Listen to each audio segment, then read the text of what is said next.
Nah, berikutnya kapan sebaiknya konsultasi ke terapis bicara? Sebenarnya kalau dinamakan konsultasi atau screening itu nggak perlu menunggu ada keluhan ya. Idealnya screening perkembangan kalau rekomendasinya itu rutin gitu ya. Rutin tanpa ada keluhan. Ya, di umur berapa? 3 bulan, 6 bulan, 9 bulan, 12 bulan. Jadi di bawah umur 1 tahun itu per 3 bulan. Lalu setelah usia 1 tahun per 6 bulan. Jadi di umur 1,5 tahun dan 2 tahun. Kalau di atas 2 tahun per 1 tahun. Di 2 tahun, nanti 3 tahun, 4 tahun, 5 tahun, gitu ya. Jangan nunggu ada keluhan. Screening ke dokter boleh, ke posyandu boleh. Pakai buku pink KIA-nya itu dibuka, ya dicek per 3 bulan, per 6 bulan.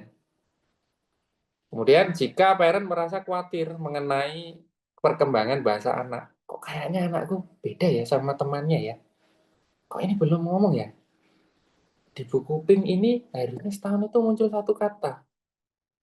Nah, jika merasa khawatir, ada perasaan nggak nyaman gitu, di usia berapapun ya, nggak apa-apa konsultasi dulu, cari pendapat gitu ya, minta masukan dulu, bener nggak ya ini kekhawatiranku ini, ya bisa aja kan nggak apa-apa gitu, oh nggak apa-apa Bu, nah itu kan lega.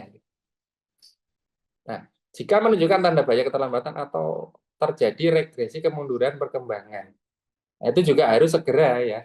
Awalnya sudah muncul kosakatanya, udah ngucapin manggil mama papa, tiba-tiba nggak muncul lagi, hilang.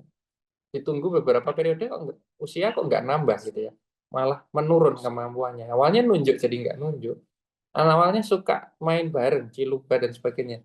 Sekarang mainnya sendiri. Nah itu mungkin ada kemunduran, regresi namanya. Jangan ditunda, di usia berapapun itu harus dicek. Jadi sedini mungkin semakin baik. Pesannya itu ya, sedini mungkin semakin baik. Karena hasilnya nanti pasti juga lebih bagus dibanding ketika datang di usia yang lebih besar, ditunda-tunda, nanti tantangan perkembangan di usia di atasnya itu juga bertambah. Misalnya, oh umur 1 tahun, 1 kata, dia belum muncul 2 tahun, lah ditunggu 2 tahun harusnya sudah menggabung 2 kata, dia masih belum muncul 1 kata. 3 tahun harusnya melangkai kalimat, dia baru ngucapin 1 kata. Nah itu tugas perkembangannya semakin usia semakin nambah.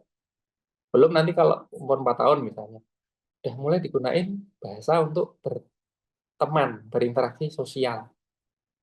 5 tahun, 6 tahun, 7 tahun, bahasa digunakan untuk belajar, memahami soal di sekolahan, instruksi gurunya.